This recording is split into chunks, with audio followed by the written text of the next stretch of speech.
पे यकीन किया जा सके।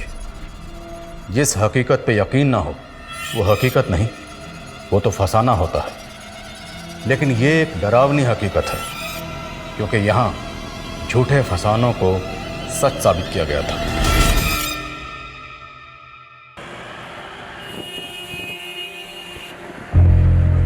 उनकी उम्मीदें तोड़ना बहुत पेनफुल होता है, जो हमें अपनी आखिरी उम्मीद मान लेते हैं। लेकिन कई बार हम टूटी उम्मीदों को जोड़ने के लिए एक फसाना बुन लेते हैं। हमें लगता है कि झूठ के पीछे भलाई छुपी हो तो बोलने में क्या हर्ज है। कहाँ खो गई दीदी? हम बुरे हैं क्या सुमित? काहे अपने आप को डिमोरलाइज कर रही हो? Richa Mishra is the best. सिर्फ तुम्हारी नजरों में। दुनिया ने अब तक आपको जाना कहाँ है? देखना, एक दिन आप डॉक्टर ही नहीं, बहुत अच्छी सिंगर भी बनिएगा।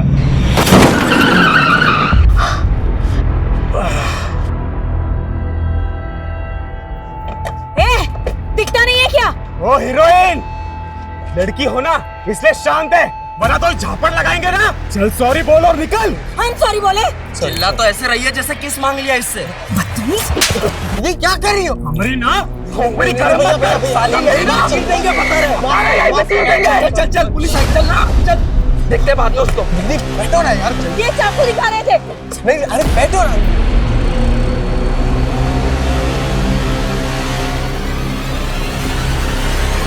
कहाँ उन मवालियों की मुंह लग रही थी? उन्होंने हमसे बदतमीजी की। अरे उनका तो काम ही वही है, जुआरी है वो लोग। पीछे कंपनी बाग में इतना बड़ा ग्रुप है उन लोगों का। ये तो हवलदार आ गया, वरना 2 मिनट में पूरा गैंग खड़ा कर देते। हम ना फ्रस्ट्रेट हो चुके हैं सुमित, कुछ सही नहीं हो रहा है हमारे साथ। शांत हो जाइए दीदी, सब ठीक हो जाएगा। पहले तो अपना हुलिया सुधारिए, घर पे सब वेट कर रहे हैं आपका।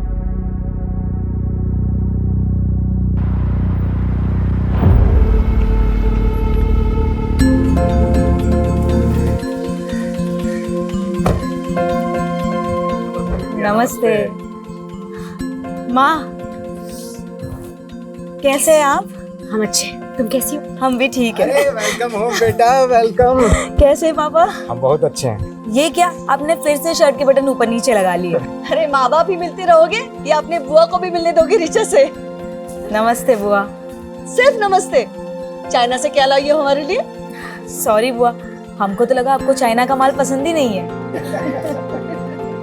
आओ बेटा अंदर चलो। हाँ चलो। आज हमको बहुत ही गर्व महसूस हो रहा है कि हमारी बेटी चाइना से डॉक्टरेट करके वापस हिंदुस्तान आ गई। अब हम सब लोग इसको ऑफिशियली तौर पर डॉक्टर ऋचा मिश्रा कह सकते हैं। ये सब तो ठीक है संजीव, लेकिन हमारे मन में एक शंका है। कैसी शंका दीदी? ये जो डॉक्टर की डिग्री ऋचा लाई है ना चाइना से, वो भी कहीं चाइना के माल की तरह फर्जी तो नहीं है? बुआ, आप तो 10वीं तक पढ़ी है, आपको डॉक्टर के स्पेलिंग के आगे तो कुछ आता भी नहीं होगा ना? ए बेटा, ऐसा नहीं बोलते, बड़ी है ना, बुआ है। बुआ है तो क्या हुआ, इनको भी तो सीखना चाहिए ना उस दोहे से। बड़ा हुआ तो क्या हुआ, जैसे पेड़ खजूर, पंथी को छाया नहीं, फल लागे अति दूर।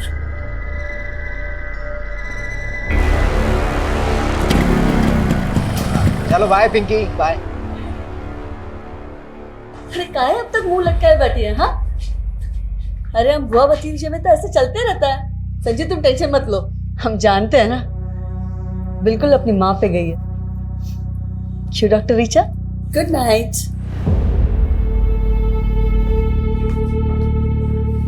चार साल में पूरा पटना बदल गया, लेकिन ये वैसी की वैसी ही है। अरे छोड़ो, हम तो ध्यान ही नहीं देते हैं, एक कान से सुनते हैं दूसरे से निकाल देते हैं। सीमा, तुम ऐसा बात करोगे तो बच्चे कैसे इज्जत करेंगे दीदी की? इज्जत पाने के लिए ना कर्म करना पड़ता है, और आपका तो आदत है अपना बहन का गलतियों पे पर्दा ढाकने का। भूलो मत, हम दीदी के ही घर में रहते हैं। तो हम कहे थे गांव से यहाँ लेकर आने के लिए, गांव में था ना अच्छा खासा मकान, लेकिन नहीं, आप 28 साल से यहाँ दीदी की सेवा में लगे हुए हो। तो दीदी को क्या बेसहारा छोड़ दें? जानती तो 22 साल की थी कि विधवा हो गई। बहुत दे दिए सहारा, अब अपने बच्चों के बारे में सोचिए।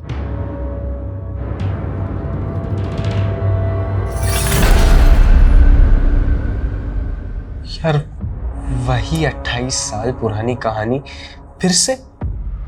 ये बुआ जी को तो झेलना ही पड़ेगा। बस जो सोच के आया ना वो ठीक से हो जाए, बाकी सब तो देख लेंगे।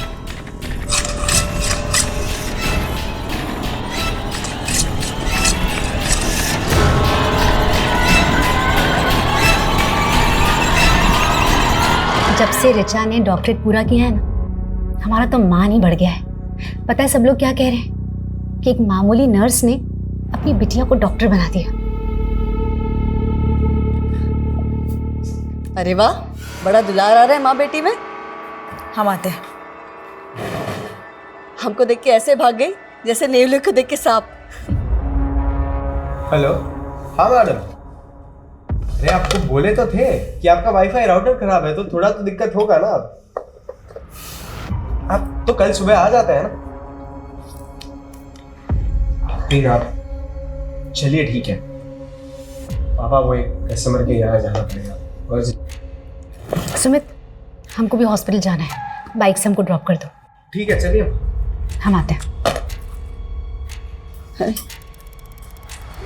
हम क्या आए, सभी चले गए। दीदी, हमें आपको कुछ कहना था। बोलो ना। दीदी बुरा मत मानिएगा, हमसे जितना बन पड़ा आपके लिए हमने किया, पर अब क्या है ना, बच्चे बड़े हो गए हैं, सबको अपना प्राइवेट स्पेस चाहिए। तो तुम हमको छोड़ के जाने की सोच रहे हो? अरे दीदी, आपसे दूर थोड़ी ना जा रहे हैं, रोज आपसे मिलने आएंगे। जाओ जाओ ना, लेकिन सुमित हमारे साथ रहेगा। लेकिन दीदी, बस कहा है हमने तुमसे, सुमित हमारे साथ रहेगा।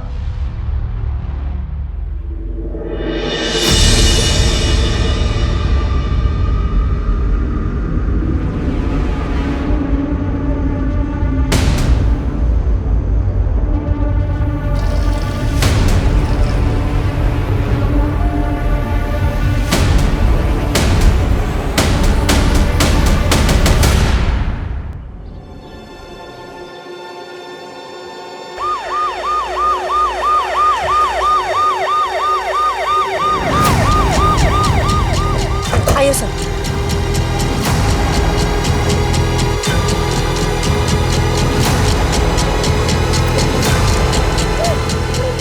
सभी केयरफुल। सर,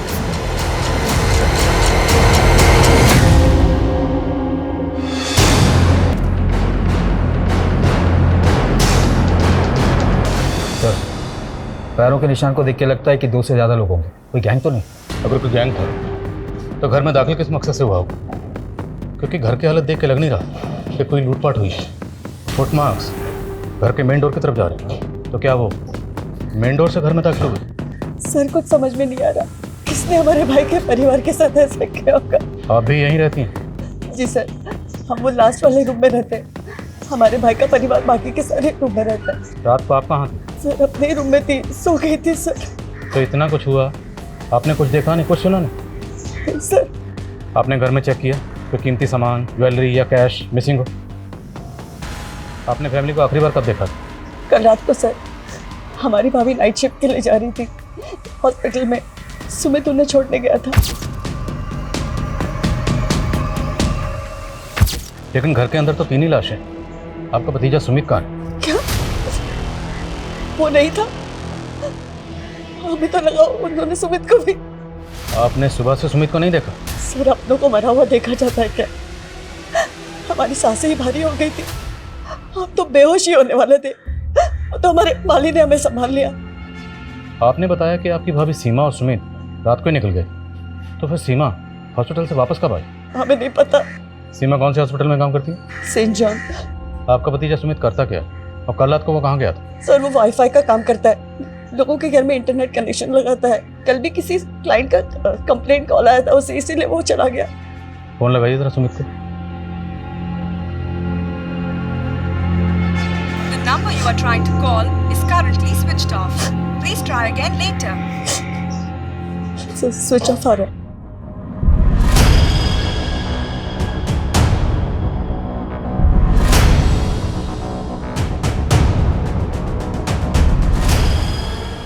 सर कोई मर्डर वेपन नहीं मिला। सर घर में कोई फोर्स एंट्री के निशान भी नहीं है, ना लूट ना चोरी। क्रिमिनल्स का मोटिव क्लियरली मर्डर ही लग रहा है। और घर का लड़का सुमित वो गायब है। सर कहीं उसने ही मर्डर तो नहीं किया? सिंह, कोई अपनी फैमिली को इतनी बेरहमी से क्यों मारेगा?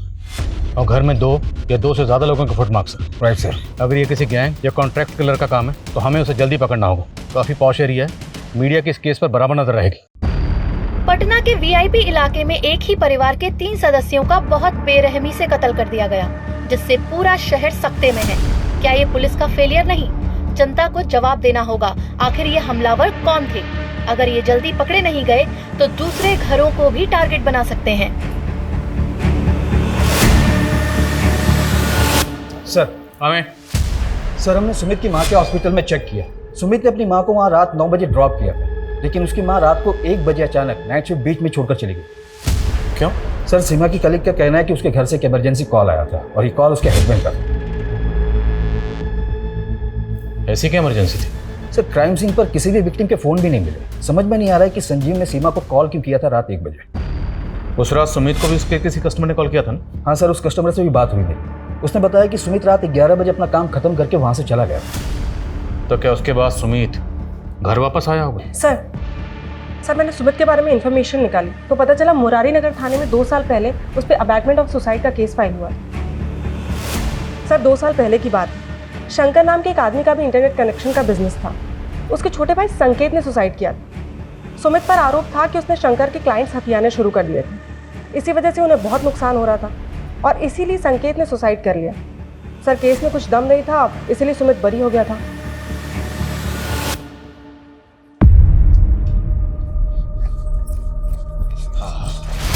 साले कोर्ट भरी कर दिया तुमको, लेकिन हम नहीं छोड़ेंगे।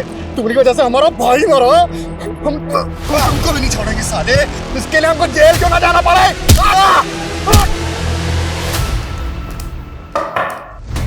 जी शंकर। हाँ जी। सुमित मिश्रा के बारे में बात करनी है। उसके बारे में हमसे क्या पूछेंगे? तो मर्डर हुआ उसकी फैमिली का और सुमित गायब है। तेरी खुंदक थी ना उससे? खुंदक काहे नहीं होगी सर, उसकी वजह से हमारे छोटे भाई संकेत ने सुसाइड कर लिया। पर कोर्ट में तो कुछ साबित नहीं होता। कोर्ट ने तो सुमित को छोड़ दिया था और उसके बाद तुमने सुमित को जान से मारने की धमकी दी थी। साले घर में घुस के मारेंगे, जान से मार देंगे। सुमित को नहीं मार पाया तो उसकी फैमिली को खत्म कर दिया और सुमित को गायब कर दिया। क्या सबूत है आपके पास? चल थाने में दिखा दे। लेके आओ जरा से। अरे क्या गुंडई है, क्या बदतमीजी है?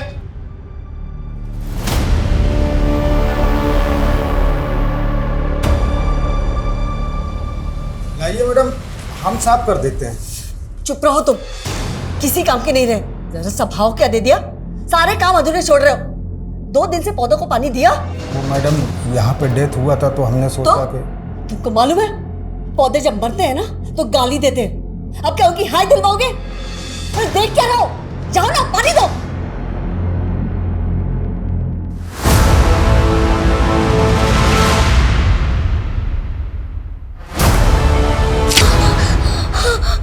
माई माई माई क्या हो गया छोरे? वो कोई ना है बट्टे।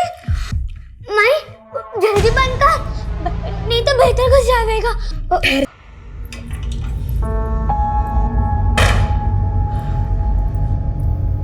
कुछ ना है छोरी, हरा भरम है। माई बहुत बुरा है वो, मार डालेगा मारे को। कुछ ना होगा लाडू, चिंता मत कर। थारी माई है ना, कुछ ना होगा थारे को। ये संजीव मिश्रा प्रोफेसर था, 1 साल पहले रिटायर हुआ। उसकी बीवी 20 साल से वर्किंग वुमेन थी, तो दोनों मियाँ बीवी के मिला के अच्छी खासी इनकम होगी। फिर भी ये दोनों संजीव की बहन के घर पे रह रहे थे, जबकि पटना में खुद का घर है, लेकिन वो घर इन्होंने किराए पे दे रखा। आखिर ऐसा क्यों? सर संजीव की बहन काफ़ी छोटी उम्र में विधवा हो गई थी और इनके आपसी रिश्तों में अभी तक कुछ बुरा सुनने को नहीं मिला है। शंकर की क्या अपडेट है? सर इंक्वायरी चल रही है, लेकिन उसे सिर्फ शक के बिना पर और अंदर नहीं रख सकते। जाने दो उसे, लेकिन नजर रखो, हो सकता है उसी ने सुमित को जानबूझ के गायब किया हो ताकि हमारा शक सुमित पे बना रहे। जी सर। सर काम है। सर हमें बताया गया था कि रिचा मर्डर से 2 दिन पहले डॉक्टरेट करके चाइना से वापस आई, लेकिन सर उसका सीडीआर कुछ और कह रहा है। सर रिचा का फोन पिछले 6 महीने से पटना में ही एक्टिव था। मैंने इमिग्रेशन डिपार्टमेंट से कंफर्म किया, वो 6 महीने पहले ही पटना आ गई थी। व्हाट? यस सर, लेकिन वो 14 तारीख को अपने घर गई थी। और 2 दिन बाद उसका उसकी फैमिली के साथ कत्ल हो गया। आखिर चक्कर क्या है? और अगर वो 6 महीने से पटना में थी तो पटना में कहाँ थी? सर मैंने पता किया है, वो किसी डॉक्टर गौतम कश्यप के क्लिनिक में प्रैक्टिस कर रही थी। तो मिलते हैं इस डॉक्टर कश्यप से और ऋचा की फैमिली की एक एक डिटेल पता करो। शायद इस फैमिली का कोई ऐसा राज है जो अभी तक सामने नहीं आया। अच्छा, जा रहे हैं हम। हाँ, 1 मिनट। आज फिर उल्टी सब पहन ली? अरे ध्यान ही नहीं रहा, अभी सीधे कर लेते हैं। सुमित, इस बार छुट्टियों के बाद चाइना जाने का मन नहीं कर रहा। क्या बात कर रही हो दीदी? अभी तो एक पूरा साल बचा है। फाइनल एग्जाम्स नहीं देनी आपको?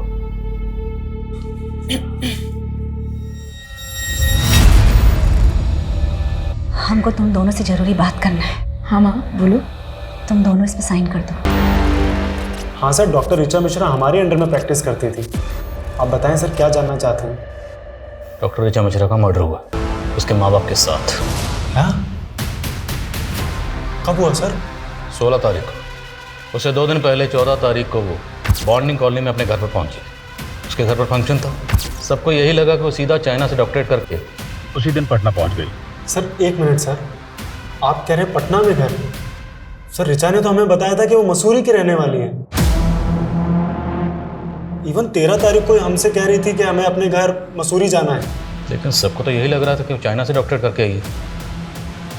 आपके यहाँ कब से प्रैक्टिस कर रही थी? सर यही कोई 6 मंथ से। उसने हमें भी कहा था कि हम चाइना से डॉक्टरेट पढ़ के आए हैं, और उसे अपॉइंट करने से पहले हमने उसकी डिग्री और डॉक्यूमेंट्स भी चेक किए थे। तो आपके पास उस डिग्री और डॉक्यूमेंट की कॉपी तो होगी? जी सर।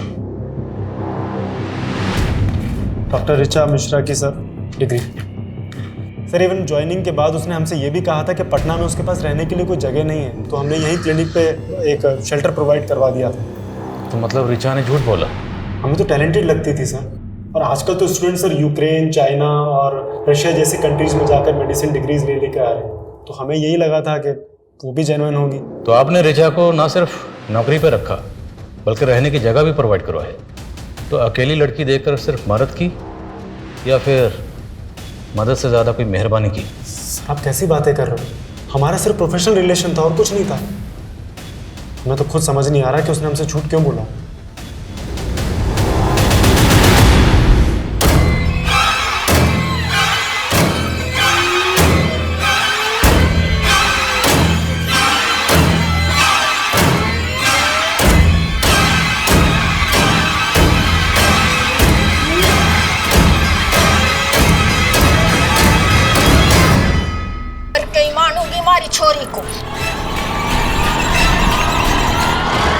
सर इतना तो क्लियर है कि 4 साल पहले ऋचा ने चाइना के इसी इंस्टीट्यूट में एडमिशन लिया था और वो 3 साल तक वहीं पढ़ रही थी। लेकिन सवाल ये है कि अगर ऋचा पिछले 6 महीने से पटना में रह रही थी तो पिछले 6 महीने से अपने माँ बाप से दूर क्यों रह रही थी, वो भी माँ बाप को बिना बताए? 14 तारीख को ऋचा अपने माँ बाप के पास आई और 16 तारीख को ऋचा और उसके माँ बाप का कत्ल हो गया। और 16 तारीख से ऋचा का भाई सुमित गायब है। वो कहाँ गायब है कुछ पता नहीं चल रहा। सर ऋचा की बुआ के मुताबिक 14 तारीख को सुमित ऋचा को एयरपोर्ट से लेकर आया था। तो मुमकिन है कि सुमित जानता होगा कि ऋचा पिछले 6 महीने से पटना में थी। सर पोस्टमार्टम रिपोर्ट के मुताबिक ये सारे मर्डर्स उस रात 3 से 6 बजे के बीच में हुए थे और सुमित को आखिरी बार उसके कस्टमर के घर देखा गया था रात को 11 बजे। उसके बाद वो कहाँ गया कोई ट्रेस नहीं मिल रहा। और पोस्टमार्टम रिपोर्ट के मुताबिक मर्डर वेपन क्या रहा होगा? सर पोस्टमार्टम डॉक्टर का कहना है कि संजीव और सीमा की बॉडी पे जिस तरह के जख्म मिले वो कोई यू शेप का धारदार हथियार होगा। यू शेप धारदार हथियार क्या होगा? सर हम ऋचा के मूवमेंट चेक कर रहे थे तो एक ट्रैफिक पुलिस से इन्फॉर्मेशन मिली है 14 तारीख को ऋचा और उसके भाई की गाड़ी 2 बाइकर से टकराई। सर उन दोनों लड़कों ने ऋचा और उसके भाई पे हमला करने की कोशिश भी की। सर ट्रैफिक पुलिस ने उन दोनों लड़कों का पता लगा लिया था, लेकिन ऋचा और उसके भाई ने गवाही देने से मना कर दिया, इसलिए कोई केस ही नहीं बना। वो दोनों लड़के कौन थे?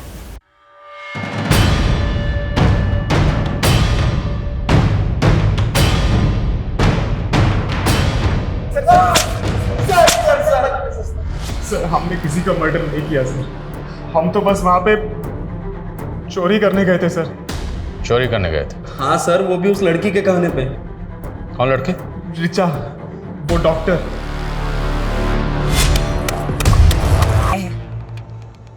दोस्ती। हमारा एक काम करोगे? उस काम के लिए हम तुम्हें पैसे भी देंगे।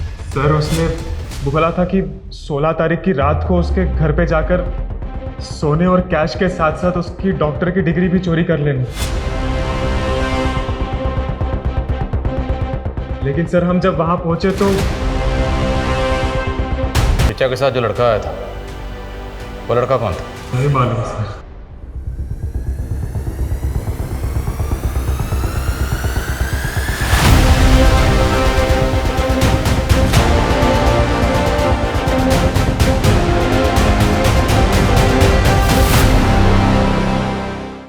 सर इन लड़कों पर यकीन तो नहीं किया जा सकता, लेकिन ऋचा के बारे में जो बातें अब पता चल रही है वो इनकी कहानी पे यकीन करने पे मजबूर कर रहा है सर। पर सवाल यह है कि ऋचा अगर वाकई अपनी डिग्री चोरी करवाना चाहती थी तो क्यों, किस मकसद से? सर हो सकता है वाकई ये दोनों किसी के कहने पे कहानियां बना रहे हो, शायद शंकर। ये दोनों किसी लड़के का भी जिक्र कर रहे हैं जो ऋचा के साथ था। वो लड़का कौन होगा? और अगर मान लो ऋचा गहनों और पैसों के साथ अपनी डिग्री भी चोरी करवाना चाहती थी तो चोरी तो हुई नहीं, मतलब डिग्री अभी भी वहीं होगी।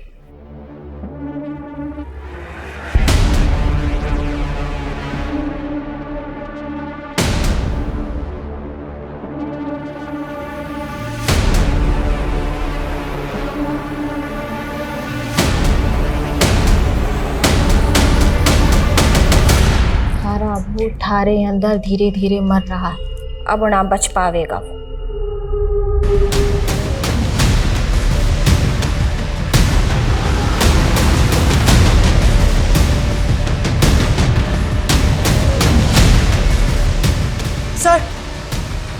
सर ये देखिए,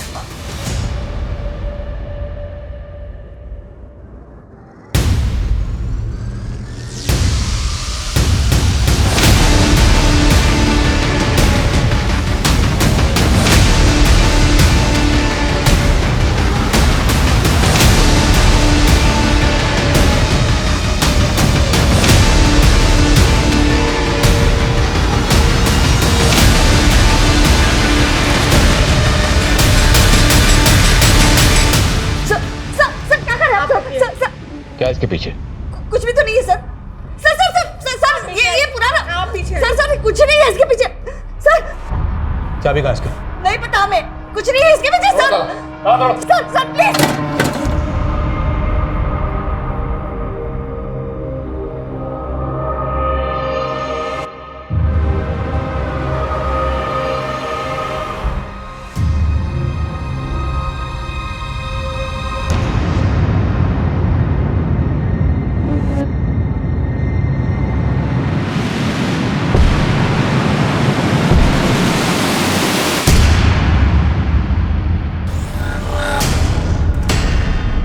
नहीं पता सर वो कंकाल उस कमरे में कैसे आया।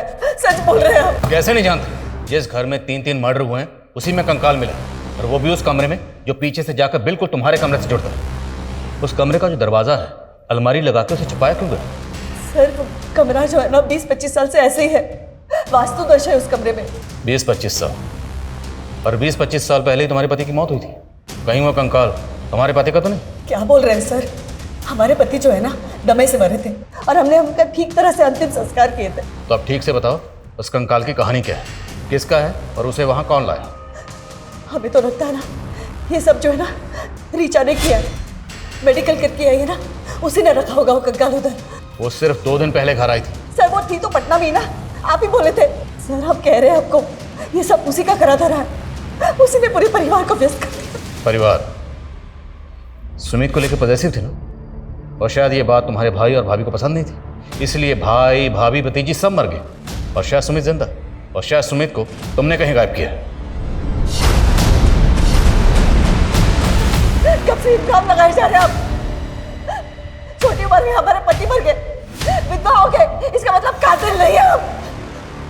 अब और कुछ भी टॉर्चर करेंगे ना, बहुत तकलीफ हो रही है हमें। सोनल हॉस्पिटल लेकर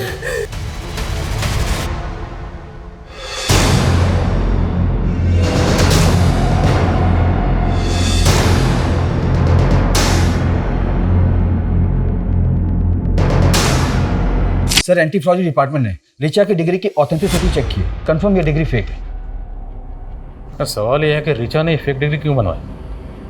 और जय और प्रदीप के मुताबिक ऋचा इस डिग्री को चोरी करवाना चाहती थी। क्यों? ये दोनों लड़के हमें घुमा तो नहीं रहे? सर इन लड़कों से उस लड़के का स्केच बनवाते हैं, हो सकता है कि इस कहानी का कनेक्शन उस लड़के से जुड़ा हो।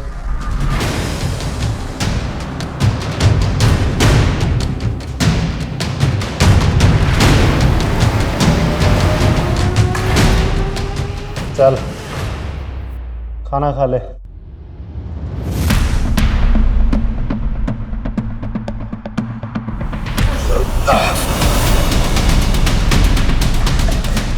छोड़ो मुझे, छोड़ो मुझे। ताज्जुब की बात यह है कि ऋचा जैसी साधारण लड़की ने एक इंटरनेशनल यूनिवर्सिटी की सिर्फ फेक डिग्री नहीं बनवाई, बल्कि इस डिग्री की बुनियाद पर वो डॉक्टर कश्यप के यहाँ प्रैक्टिस भी कर रही थी। जाहिर सी बात, ऋचा ने ये डिग्री किसी फेक डिग्री बनाने वाले गिरोह से बनवाई हो। तो सर आपको ये लग रहा है कि ये सारे मर्डर्स फेक डिग्री की वजह से हुए? इस गिरोह को ढूंढना हमारी रिस्पॉन्सिबिलिटी, क्योंकि इस गिरोह ने सिर्फ एक फेक डिग्री तो नहीं बनाई होगी, और भी डिग्रीज बनाई होंगी, और उन डिग्रीज को लेके बाकी लड़के लड़कियां अलग अलग जगह पे डॉक्टर बनके प्रैक्टिस कर रहे होंगे। ये लोगों की जान के साथ बहुत बड़ा खेल हो रहा है। हम इस एंगल में काम करते हैं। समय सर जिस अलमारी में हमें डिग्री मिली थी उसमें ये एफिडेविट मिला है सर, और नीचे सुमित और ऋचा का साइन भी है सर। तुम दोनों इसमें साइन कर दो।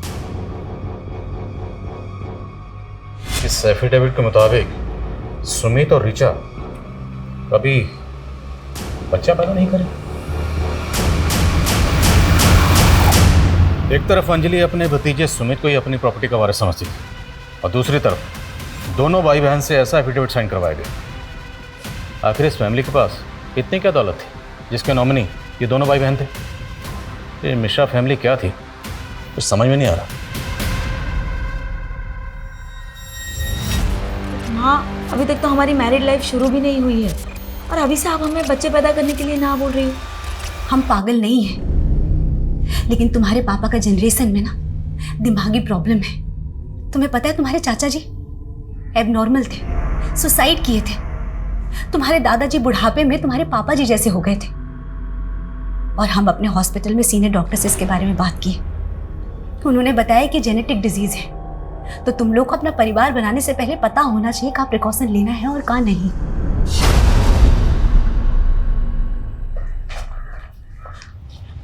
सर जय और प्रदीप ने इस लड़की की स्केच बनवाई है जो कि उस ऋचा के साथ। सर मैंने ऋचा के CDR को भी चेक किया, उसमें एक नितिन नाम के लड़के का नंबर मिला। सर ये नितिन की फोटो है और ये स्केच दोनों मैच कर रही है। जय और प्रदीप ने भी कंफर्म किया कि यही वो लड़का था जो कि उस दिन ऋचा के साथ। हाँ सर हमने ऋचा को पहले ही कहा था कि उन लड़कों से ऊटपटांग काम ना करवाए, पर उसने एक नहीं सुनी। और सर सच बताए तो हम उसके साथ जाना भी नहीं चाहते थे, पर उन लड़कों से उसे अकेले बात करने में बहुत डर लग रहा था, इसलिए हमें जाना पड़ा। तो जानता था ना कि ऋचा ने उन दोनों को, प्रदीप और जय को, घर पे बुलाया था? सर सच बता रहे हैं, हम कुछ नहीं जानते। तुझे पता था ना कि ऋचा चाइना से पटना वापस आ गई, तो उसने फेक डिग्री बनवाई। कहाँ से बनवाई थी? तूने मदद की थी? नहीं सर, हम तो पहले से ऋचा के इस कदम के खिलाफ थे, पर वो बहुत प्रेशर में आ गई थी क्योंकि वो फेल हो गई थी। नितिन, हम तो डॉक्टर बनना ही नहीं चाहते थे, हम तो सिंगर बनना चाहते थे। लेकिन हमारे पेरेंट्स, जब से हमने होश संभाला ना, कूट कूट के दिमाग में भर दिया कि हमें सिर्फ डॉक्टर बनना है। ऋचा, पर तुमने कोशिश तो की थी ना। अब तुम फेल हो गई तो कोई बात नहीं, एक बार फिर से ट्राई करो। 45 लाख का खर्चा किया है उन्होंने हमें चाइना भेजने के लिए। किस मुंह से कहे कि हम फेल हो गए? फिलहाल ना फेक डिग्री का जुगाड़ कर लेते हैं, फिर कुछ कमा लेंगे और उस कमाई से हमारा डॉक्टरेट पूरा कर लेंगे। सर ऋचा ने अपने फैमिली प्रेशर में आके कभी कोई सही डिसीजन लिया ही नहीं। उसे तो हमेशा यही डर लगा रहता था कि गलती से अगर उसकी फेक डिग्री पकड़ी गई तो उल्टा और फंस जाएगी, इसलिए वो उसे चोरी करवा के टेंशन फ्री होना चाहती थी। Tension free? उसी फेक डिग्री को दिखाकर वो डॉक्टर के यहाँ प्रैक्टिस कर रही थी। आई नो सर, पर किसने किया, कब किया, क्यों किया, उसके पेरेंट्स का किसने खून किया, सर हमें कुछ नहीं पता। ऋचा का भाई सुमित कहाँ है तो जानता होगा ना? सर हम कुछ नहीं जानते, हम सच बता रहे हैं।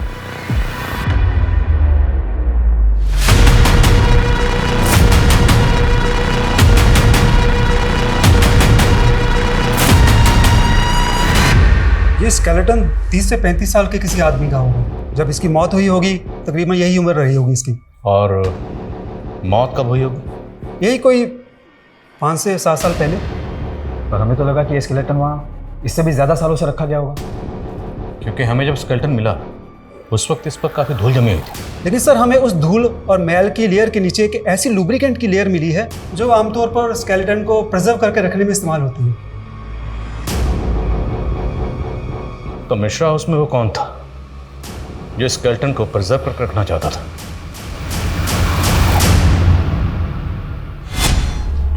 रिपोर्ट यहाँ रख रहे हैं। आगे आप लोग क्या कहा डॉक्टर ने? लड़का है ना? दीदी सीमा चेक करवाने से मना कर दिए। लड़का होगा या लड़की है तो पैदा होने के बाद ही पता चलेगा। लेकिन हम बोले ना तुमसे, हमको अपना बेटा चाहिए। गर्भ हमारा है और हक आप जता रही हैं। हम विधवा नहीं होते ना तो तुमसे तुम्हारा बच्चा कभी नहीं मांगते। तो कर लीजिए ना, दूसरा शादी किसने रोका है? नहीं कर सकते ना, बात है हम। सर भले ही स्केलेटन को प्रिजर्व करके रखा जा रहा था, लेकिन किसी आम आदमी के लिए स्केलेटन का इंतजाम करना इतना आसान काम नहीं है। मैंने ऐसे केसेस के बारे में सुना है जहां पर कब्रिस्तान से स्केलेटन गायब करके उनकी खरीद फरोख्त की जाती है। सिंह, आजकल इस तरह की खरीद फरोख्त डार्क वेब के जरिए भी होती है। डार्क वेब एक ऐसी काली दुनिया है जहाँ पर इलीगल हथियारों से लेकर हर तरह की इलीगल और बैन चीज़ों की खरीद फरोख्त होती है। सर इसमें तो साइबर सेल की एक्सपर्टीज़ है और ये सोर्सेज को ढूंढने में तो काफ़ी वक्त लग जाएगा। चांस तो लेना पड़ेगा। इस केस को सॉल्व करने के लिए हमें इस केस की जड़ तक जाना होगा। इस केस से जुड़े हर शख्स के डिजिटल फुटप्रिंट चेक करो, शायद कोई क्लू मिले। सर हमें सर हमने मिश्रा फैमिली की पिछले 4 साल की जीपीएस हिस्ट्री चेक की है सर। उसमें सुमित और उसकी माँ सीमा की 2 साल की जीपीएस हिस्ट्री चेक करने वाली है सर। सर करीब 2 साल पहले सुमित और सीमा राजस्थान के धुमनी गांव गए थे सर। कई सालों पहले इस गांव को हॉन्टेड माना जाता था। रूमर्स थे कि इस गांव में भूत प्रेत है। तो ये दोनों माँ बेटा उस गांव में क्या करने गए थे? इनका उस गांव से कोई कनेक्शन? नहीं सर, ये दोनों तो बिहार से ही बिलोंग करते हैं। तो हमें पता करना होगा कि सुमित और उसकी माँ उस गांव में क्या करने गए थे।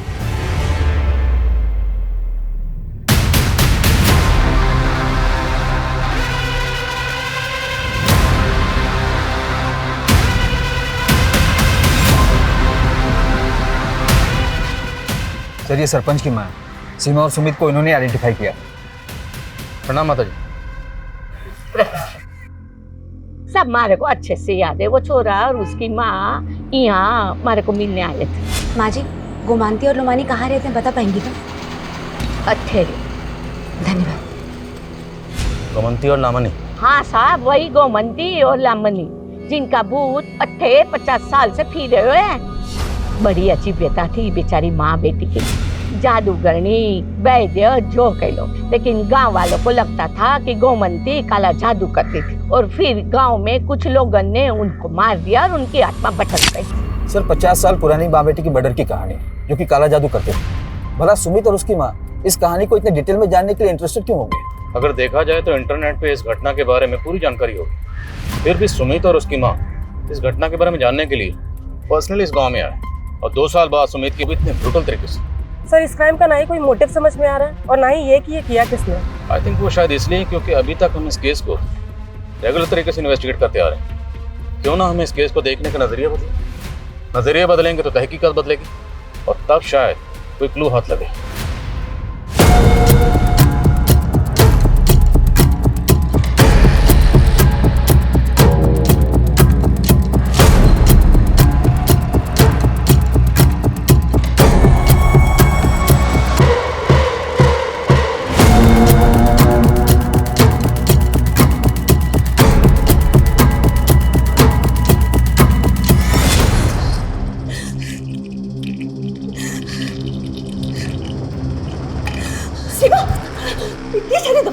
मन रहा है क्या तुम्हें? हमें इस घर में ब्याहना ही नहीं चाहिए था। आप सब लोगों ने हमसे ये बात छुपाई कि संजीव जी को दिमाग का दौरा पड़ता है और आप लोग की जनरेशन में सबको यही बीमारी था। कहीं इसका असर हमारे बच्चों पे पड़ा तो? ऐसा कुछ नहीं होगा। रिया 3 साल की हो गई है ना, कुछ हुआ उसे? नहीं ना, बच्चा भी स्वस्थ होगा। सर हमने सस्पेक्ट और विक्टिम से जुड़े सभी लोगों की लिस्टिंग की थी, लेकिन उसमें एक नाम ऐसा भी है जिस पर हमारा ध्यान ही नहीं गया और वो है डॉक्टर गौतम कश्यप, जिसकी क्लिनिक में ऋचा काम करती थी और उसके घर का इंटरनेट कनेक्शन सुमित ने लगाया था। मतलब डॉक्टर कश्यप सिर्फ ऋचा को नहीं, उसके भाई सुमित को भी जानता था।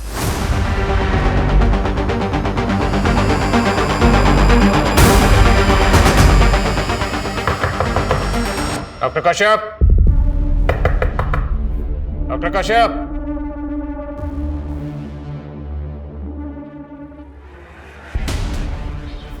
दरवाजा तोड़ो।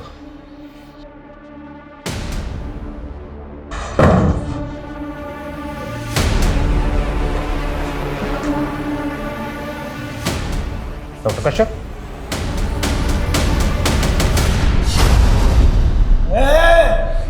अगर माँ बेटी ने अलग करवा की कोशिश की तो काट फेंक दो रे। निकलो उठा सर, निकलो उठा सर, कश्यप, निकलो उठा सर, निकलो उठा सर। 50 साल से माँ बेटी जुदा हाँ, और अब जमाना फिर से अलग करवा चाहो हाँ? मैं काट फेंक दूंगी। छोड़ो, छोड़ो मुझे। सुमित, सुमित, क्या बात कर रहे हो डॉक्टर गौतम? पिछले जन्म में हम लड़की थे। हाँ, हम तुम्हारी माँ थे, एक औरत, और वैद्य का काम करते थे, और इस जन्म में हम डॉक्टर हैं। आपका है ना वो karmicsoulmate.com पे पुनर्जन्म के किस्से पढ़ पढ़ के दिमाग खराब हो गया। अभी तुम नादान हो ना, यकीन नहीं करोगे। हम पिछले जन्म में वैद्य ही नहीं, ब्लैक मैजिक की प्रैक्टिस भी किया करते थे, और इस जन्म में भी कर रहे हैं। और इसी ब्लैक मैजिक की मदद से हमें यह पता चल गया है कि हम दोनों पिछले जन्म में माँ बेटी थी। तुमने सुमित को फालतू कहानियां सुना के सुमित को हासिल करने के लिए तूने उसकी पूरी फैमिली खत्म कर दी। सिर्फ हमने ही नहीं, हमारी बेटी ने भी हमारा साथ दिया।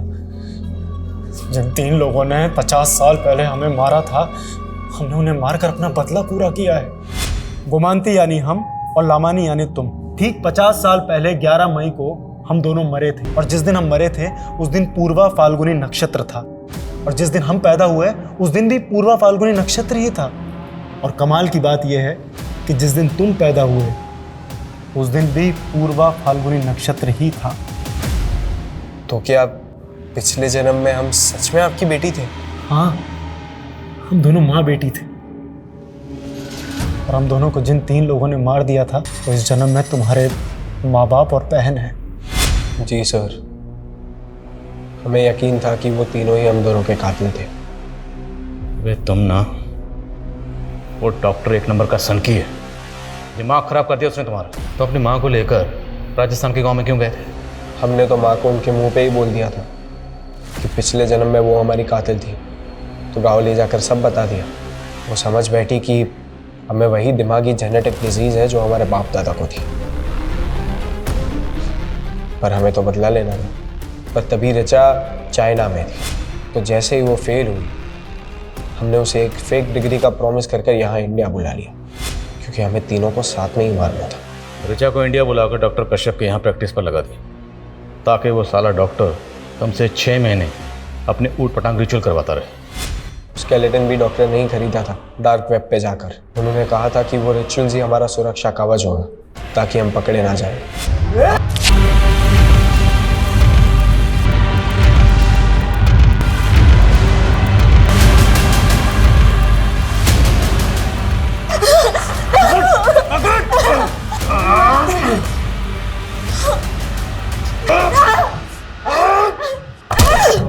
सुमित अपनी याददाश्त भूलने लगा।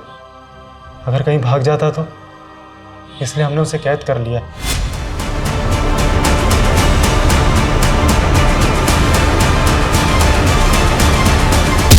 हम उसे बार बार याद दिलाते हैं कि हम उसकी माँ हैं और वो हमारी बेटी। सनकी, तूने अपने पागलपन के चक्कर में एक पूरी फैमिली को खत्म कर दिया। एक बच्चे को ऊट पटांग पास सुनाकर उसका पूरा फ्यूचर बर्बाद कर दिया तूने।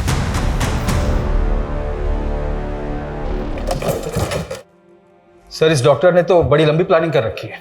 सर, आप किस तरह की प्लानिंग?